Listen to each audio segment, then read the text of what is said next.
ساڵانە ڕۆژێک دیاری کراوە بە ژنان و ئافرەتان و چالاکی جۆرا و جۆر ئەنجام دەدرێت. بەڵام تونند و تیژەکان بەرامبەر ژنان و ئافرەتان بەردەوامن. تا ئێستاش دادگایەکی تایبەتمەند نییە تا ئەو کەسانە بە سزای خۆیان بگەێنێت کە تونند و تیژی بەرامبەر ژنان دەکەن.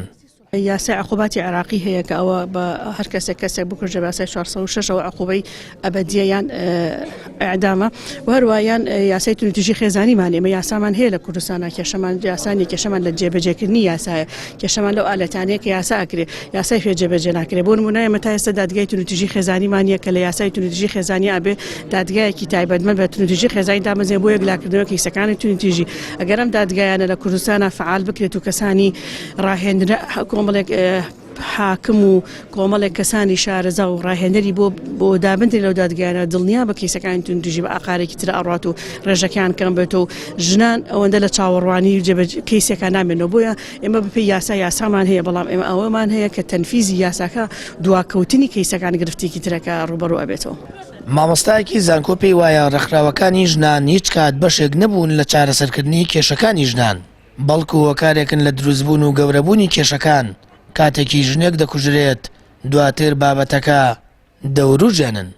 ئێمە تەنها ئەوە ئەڵین ژن پاراستن بە جۆرە دەرخستنێکی نییە کە شیاو نەبێ لە ناو کۆمەڵگەیە. ئێمە ئەوە ئەڵین هەمیشە با کۆمەڵگە بە جوانیەکانی خۆیەوە بڕوات با کولتور بە جوانیەکانی خۆیەوە بڕات. ئێمە خۆمانکو کۆمەڵگەی کوردی هەڵگری کولتورێکی زۆر جوانین پاراستنی بەهاکانە پاراستنی خێزانە ڕێز و احترامە لە نێوان ئەندامانی خێزانە بەڵام کاتێ چەند ڕێکخراوی گیەن و چەند کچانێک کە تازە پێگەیشتون بە شێوەیەک فێریان ئەکەن کە مەقبول نییە وەرگیراو نییە لە ناو کۆمەڵگەیە بەگشتی و لە ناو خێزانەکەیە بە تایبەتی ئەو کچە دووچاری مەترسی کوشتن و لە ناوبردن ئەکەنەوە یعنی پێش ئەوەی بیر لەوە بکەنەوە ئەم کچە فێری چەند شتێ بکەنەوە بیر لەوە بکەنەوە پاراستنی ڕۆحی کچەکە لە هەموو شتێک گرنگترە.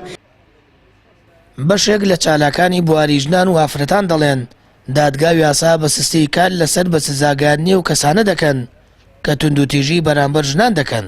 ڕێکخراوەکانی بواری ژنانیش کەم تەرخەمن لە ئاستگەاندنی هۆشیاری پێویست. ئەوە ژۆکاری سەرەکیە تا ئێستا حاڵەتەکانی تونند و تیژی بنەبڕ نەکراوە و پاش ئەنجامدان هەر تونند و تیژێک بەرامبەر کچان و ژنان هەمووان خۆیان دەکەن بە پارێزەری مافەکانی بەبێ ئەوەی پێشووتر کاریان لەسەر دروستکردنی تاکێکی هۆشیار و تەندروست کردبێت. سامان فەتاح کەناڵی ئاسمانی پەیام هەڵەبجە.